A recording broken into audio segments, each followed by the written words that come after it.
Hi, my name is Jim and I was retired. In this video, I'm going to show you a spreadsheet that I've used to compare some of Medigap's options. I'm learning that the lowest premium isn't always the best buy. Stay tuned as I give you my thoughts on comparing Medigap Plans G, High-Deductible, and N. This is now the fourth video that I've done in my playlist on getting ready for Medicare. And if you want to see them all, make sure you click on that button up there. As you know, I am in a forced early retirement and I'm about to begin that phase where I have Medicare. As you know, I'm also sticking with original Medicare and adding a Medigap policy to cover the 20% or so of charges that Medicare won't cover. And I've started to do my research. In my last video, I shared you a chart that shows all of the options available, and I've been leaning towards G or N. But then I started looking at the low premiums on the G High-Deductible plan. And I'm wondering if that's not a better buy. So I pulled out a spreadsheet and started doing some comparisons. And in this video, I'm going to share the results. As this footnote shows, the high deductible version of Plan G pays everything that the Plan G pays, but only once you meet an annual deductible. In 2021, that was $2,370. That number will go up to $2,490 in 2022, as I'll show you. The high deductible G is not available in all states and markets, and it's not available from all insurance companies. But it is here in New Jersey, so I've decided to take a look. As this chart shows you, it's available from about a half a dozen companies here in New Jersey. So I'm going to compare one company's offering of Plan G High Deductible, and Plan N. And let's see how the numbers work out. But first, let's go over the differences between the three plans. As this graphic shows, Plan G is the most comprehensive option available to those joining Medicare now. It pays for all the costs not covered by Medicare Part A and B, except for the Plan B deductible. So in 2021, $203 was the deductible, and everybody had to pay that deductible on their Medigap policies. That's projected to go up to $217 in 2022. Plan G covers all of the Part A deductibles and copays too, and it includes a limited foreign travel medical coverage. It covers the excess charges Medicare allows some doctors to charge when they don't take Medicare assignment. The Plan G High Deductible covers everything Plan G covers after an annual deductible of $2,370 in 2021. That'll go up to $2,490 in 2022. So next year, a beneficiary would be responsible for the $217 Part B deductible, and that would go towards the plan's annual deductible of $2,490. Say the first couple doctor visits meet that Part B deductible, and the next time you go to the doctor charges Medicare $100. Well, Medicare pays $80, and you'd be responsible for the $20. And suppose you also get a electrocardiogram, and in your area that's about $1,500. Medicare would pay $1,200, and you would be responsible for the $300, and so on until you met the annual deductible of $2,490. You probably have a small chance of actually hitting the annual deductible limit unless you're hospitalized or have an outpatient operation. The biggest difference is between Plan G and Plan N is that N charges you a small copay every time you visit an office. So if you have an office visit, the doctor can charge up to $20 copay for that office visit. And if you go to the ER and you're not admitted to the hospital, there's a $50 copay. The other thing that Plan N doesn't cover that Plan G covers are those excess charges. But you can avoid excess charges, as I mentioned in the last video, by making sure that your doctor accepts Medicare assignment. So I've created this spreadsheet to compare the premiums of the three options, and I made some assumptions about out-of-pockets for the high-deductible Plan G and modest copays for Plan N. And as I've done in other spreadsheets, I've done it all in one table called inputs. And then I've used those on this comparing worksheet.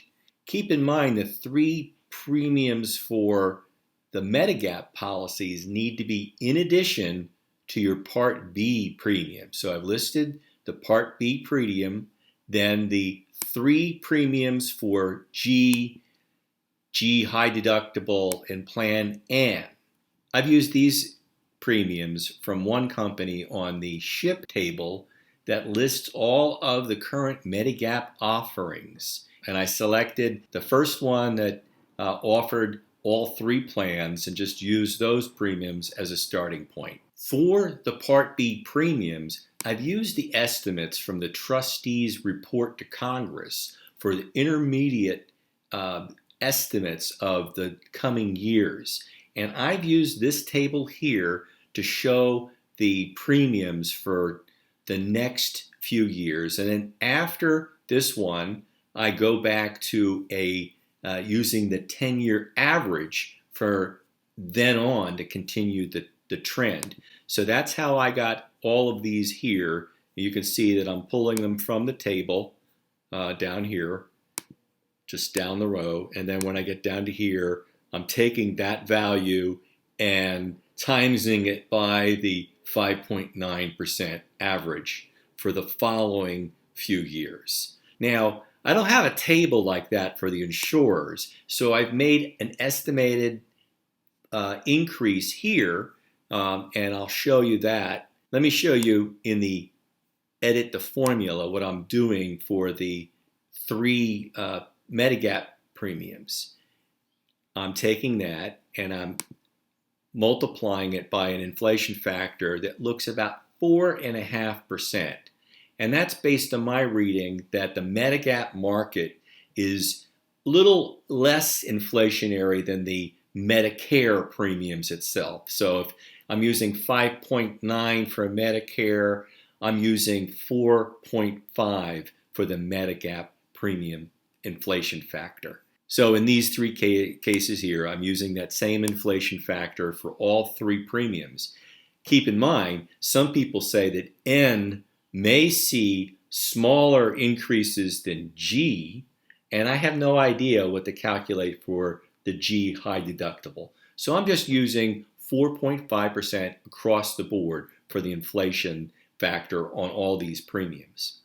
And of course, that these premiums all add up to annual premiums over here. So for example, a Plan G coverage in 2021 would total $1,782 a year paid to Medicare for the Part B premium, and then another $1,842 paid to the Medigap insurer. So after age 80, these figures add up to these figures right here for Plan G, the high deductible, and Plan N. Plan G high deductible looks like the cheapest alternative, about $61,200 compared to about $77,600 for Plan N and about $87,400 for Plan G. However, that's just the premiums. Let's add in the costs for deductibles and copays under the three option. And for the high deductible plan, I took a look at out-of-pocket expenses And I looked at my trailing 12 months out-of-pocket expenses at about $800 a year. And then I assumed that that's going to go up by an inflation factor. And let me show you the formula here for that inflation factor to show you what I'm using. So as you can see, I'm using the same inflation factor for the Medicare premiums going up for my expenses going up if they're tracking. I could also lower it to the 4.5%, but let's just see what we do with this here. So I'm showing inflation going up about that 6% for medical expenses. And in most years, I never hit the target. But I'm going to add in 3 years into the high deductibles out of pockets, where the out of pockets are going to hit the inflation adjusted level for the high deductible plan. And by the way I did this was it's $2,370 for 2021. It's already been announced that that's going to increase to $2,490 in 2022. And that is by formula, and I'll show that formula here, the calculation of the CPI for urban workers released in August. It was 5.25, so that's the increase for 2022. But I'm more conservative for the following years. I'm going to go back to the 10-year average for the CPIU. So as you can see, the CPIU in August was technically 5.25. I've shown it as rounded up to 5.3 here, but the 10-year average. So here are the numbers from the Bureau of Labor Statistics into a table here with the August numbers here. These are the kinds of increases people would have seen in the medical deductibles in past years. In this coming year, it's 5.3, but the 10-year average is only 2.1. So for 2022, I'm using the number that was just announced, but all of the years thereafter, you'll see I'm rounding up to the nearest tens, that number inflated by that 2.1%. As I said before, it's going to take a lot to go and pass that high deductible level. I've been looking at out-of-pocket expenses of around $800 a year, and I'm just going to inflate that by that close to 6% that the Medicare expense premiums are going up, and say that in most years that's what it's going to be. But for 3 years in this retirement up to age 80, I'm going to say there's 3 years where there's hospitalizations or outpatient surgeries where you've hit that target.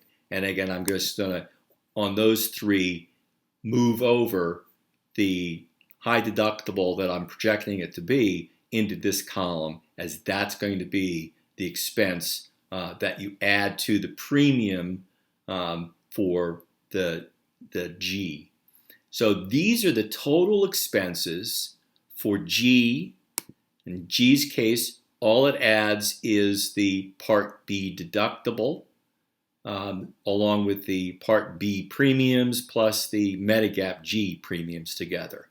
So for the high deductible plan, I'm adding the Part B premium plus the Medigap premium plus my expected out-of-pockets, which in most years is going to be far less than that high deductible. And Part N, I'm calculating something here where I'm going back, and I'm going to show you this by editing the formula so you can see. So I'm adding up the Part B deductible plus the annual premium for the Plan N, the annual premium for the Part B, and then I'm doing $20 times the input, and I'll show you this input. Let me show you. It's the input for the number of primary care visits and specialist visits. There's no difference between primary and specialist on these $20 copays. It's up to $20 for an office visit. And then it's up to $50 for this ER visit. And to keep things simple on this comparison, I'm just going to assume that most years you're going to see the doctor 4 times a year and go to the hospital ER once. That's probably overstating expenses in the Plan N, but I'm allowing that in this comparison.